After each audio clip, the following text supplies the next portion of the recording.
way to make student learning visible is to have them reflect upon the process they went through for a project or an assignment. For this, we're going to be using Pages, and I'm going to use a little project on coding and robotics. So one thing I'm going to do is I'm going to add a gallery. So if I go to the plus sign here, and I'm going to add a gallery because I want to take pictures that were taken throughout the process. So I just click Image Gallery. And now all I need to do is go to the plus sign and add all the pictures that I want to use. So I'm going to add the plus sign. I go to all photos, or if I had already created an album, I could have done that as well. And now I'm going to click the photos in the order that I want them to appear in the gallery. So I'll just click on those ones in the order that, whoops, sorry, I'm going to start with that one, then that one.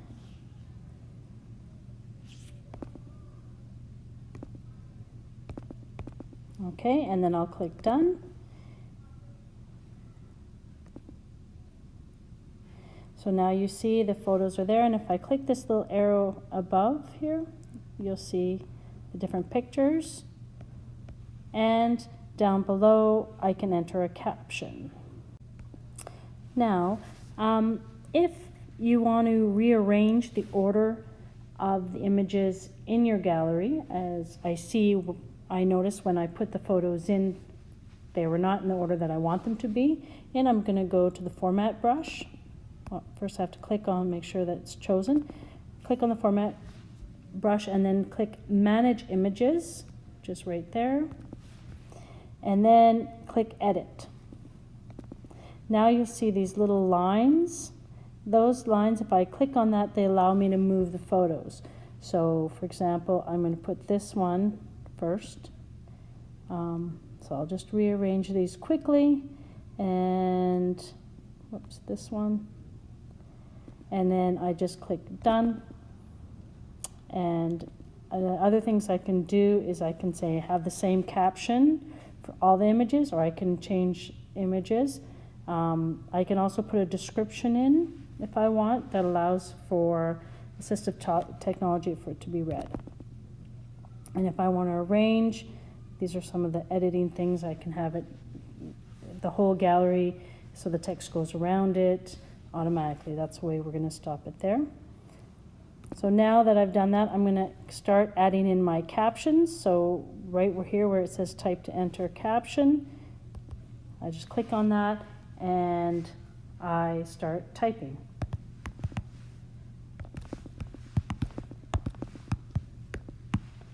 And I will continue to do that for all the photos in the gallery. Once the student has added all the captions to their photos in the gallery, then they could do the reflection. Now this could be done a few ways. If the student is going to export it as a Pages document, then the two choices they can do is they can, for example, if I'm filling out the table here, I can merely click in the table and I can type what I wanted to do. So I could just start typing, okay? The second option I could do is I could record the audio. So for example, I'm going to two questions I still have. I just go in the table, I go back up to the plus sign, add record audio. I click record, I record the questions that I have. I stop, and then I insert, and I just place the icon right in the column or row that I want. So if you're doing it as Pages, that's the way you could do it. In a moment, we'll look at it as if you're going to maybe export it in another way. Once the student is finished the reflection, if they're exporting it as a Pages file, they would just go to the three dots, click Share, and then they could airdrop it or mail or whatever system they've worked out with their teacher. However, if they're using, as many schools are, using Seesaw or OneNote, OneNote is a Office 365 software, then they will not be able to export it as Pages without losing certain features. So what I would suggest is they do a screencast, as I am doing now. So they have a screencast. You make sure you're recording your screen and that your sound as well is on as well. Then they could read through the title here, computational thinking, so on. They could scroll through the pictures. They could read the caption. They could add a reflection, depending, it would be their choice.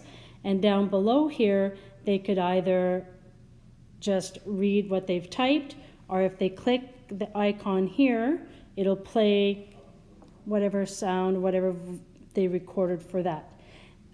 Once it's done, they stop the video. When the student stops the screencast, the video automatically saves to the photos.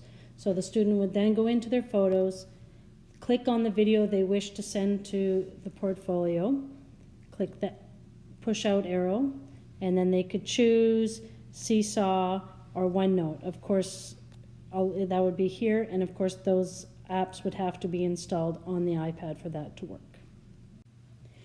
Another way to make student learning visible is to have them reflect on how their thinking has changed from the beginning of a project to the end or a unit of study. For this, we're just going to use photos and the markup tool. I'll show you how to do that. I've created the template, sent it to students as a photo. So they would go into their camera roll and they would click on the form, which is right here. And then they would go and click on edit. And then finally down below, they would click on the 3 dots. And then they would choose markup. Now all they need to do is choose the pen they want and the color. So to keep it simple, I'm going to just keep it in black.